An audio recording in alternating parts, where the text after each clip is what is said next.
What keeps us healthy and happy as we go through life? If you were going to invest now in your future best self, where would you put your time and your energy? There was a recent survey of millennials asking them what their most important life goals were. And over 80% said that a major life goal for them was to get rich.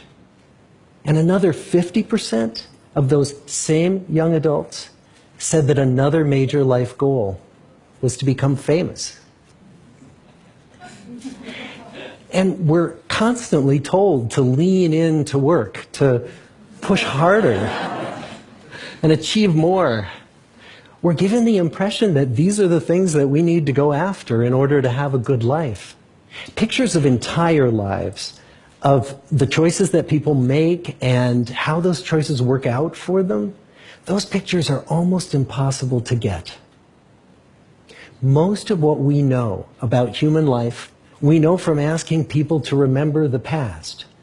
And as we know, hindsight is anything but 20/20.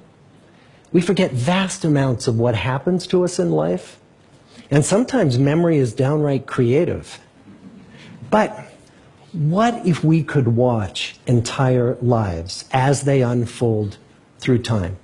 What if we could study people from the time that they were teenagers all the way into old age to see what really keeps people happy and healthy? We did that. The Harvard study of adult development may be the longest study of adult life that's ever been done. For 75 years, we've tracked the lives of 724 men. Year after year, asking about their work, their home lives, their health, and of course asking all along the way without knowing how their life stories were going to turn out. Studies like this are exceedingly rare. Almost all projects of this kind fall apart within a decade because too many people drop out of the study, or funding for the research dries up, or the researchers get distracted, or they die, and nobody moves the ball further down the field. But through a combination of luck and the persistence of several generations of researchers, this study has survived. About 60 of our original 724 men are still alive, still participating in the study, most of them in their 90s. And we are now beginning to study the more than 2,000 children of these men. And I'm the fourth director of the study. Since 1938, we've tracked the lives of two groups of men. The first group started in the study when they were sophomores at Harvard College. They all finished college during World War II, and then most went off to serve in the war. And the second group that we've followed was a group of boys from Boston's poorest neighborhoods. Boys who were chosen for the study specifically because they were from some of the most troubled and disadvantaged families in the Boston of the 1930s. Most lived in tenements, many without hot and cold running water. When they entered the study, all of these teenagers were interviewed, they were given medical exams. We went to their homes and we interviewed their parents. And then these teenagers grew up into adults who entered all walks of life. They became factory workers and lawyers and bricklayers and doctors, one president of the United States. Some developed alcoholism, a few developed schizophrenia. Some climbed the social ladder from the bottom all the way to the very top, and some made that journey in the opposite direction. The founders of this study would never in their wildest dreams have imagined that I would be standing here today, 75 years later, telling you that the study still continues. Every 2 years, our patient and dedicated research staff calls up our men and asks them if we can send them yet one more set of questions about their lives. Many of the inner city Boston men ask us, "Why do you keep wanting to study me? My life just isn't that interesting." The Harvard men never asked that question.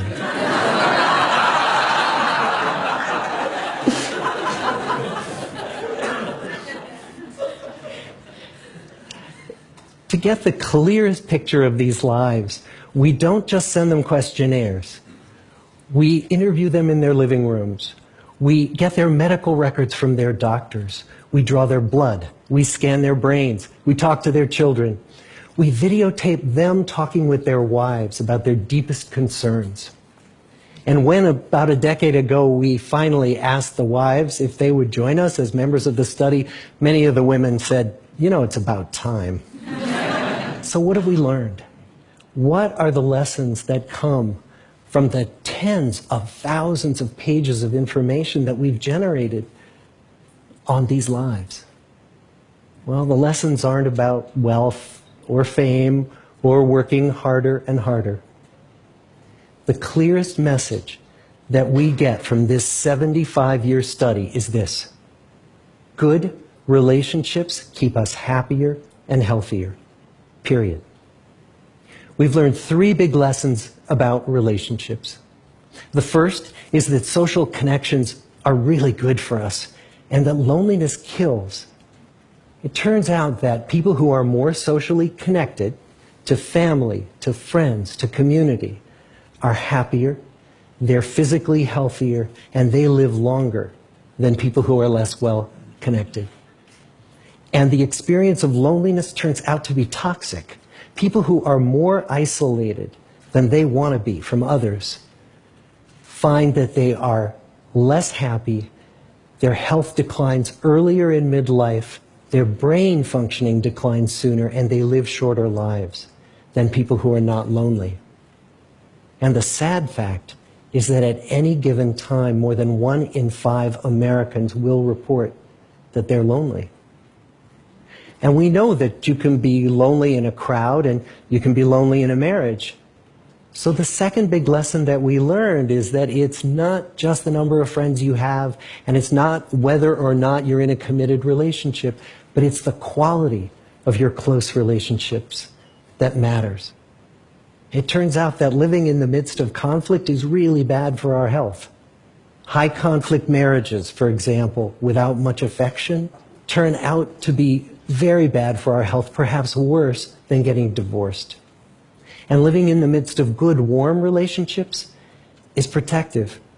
Once we had followed our men all the way into their 80s, we wanted to look back at them at midlife and to see if we could predict who was going to grow into a happy, healthy octogenarian and who wasn't.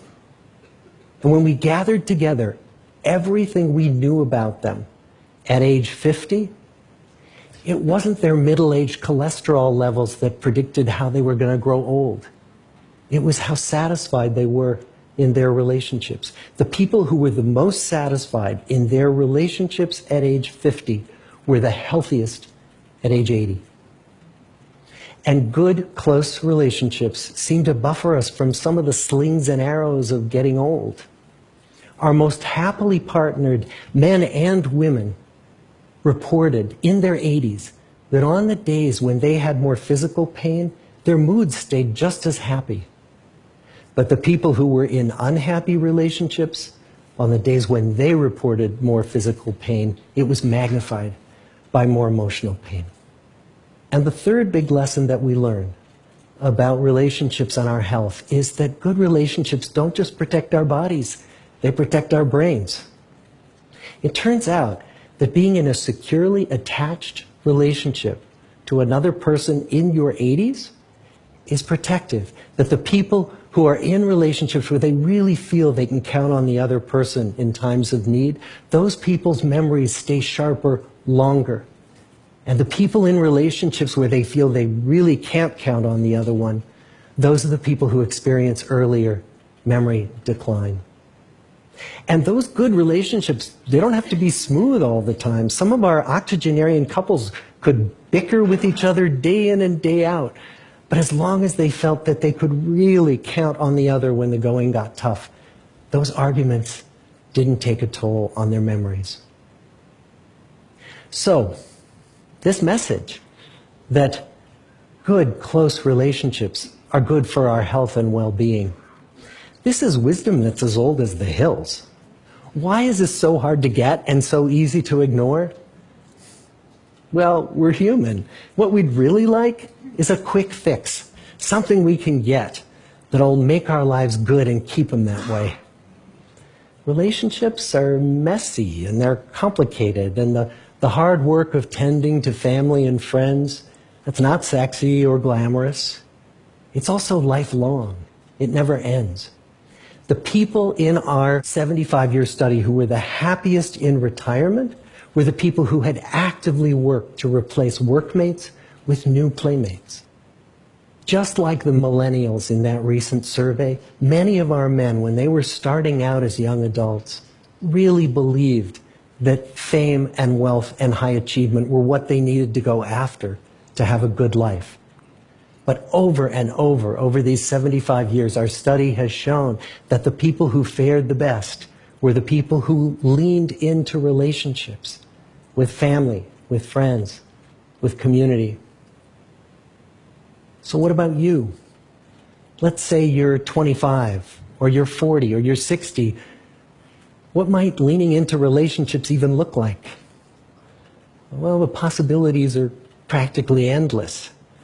It might be something as simple as replacing screen time with people time, or livening up a stale relationship by doing something new together, long walks or date nights, or reaching out to that family member who you haven't spoken to in years, because those all too common family feuds take a terrible toll on the people who hold the grudges. I'd like to close with a quote from Mark Twain. More than a century ago, he was looking back on his life, and he wrote this: "There isn't time. So brief is life for bickerings, apologies, heartburnings, callings to account. There is only time for loving, and but an instant, so to speak, for that. The good life is built with good relationships." Thank you.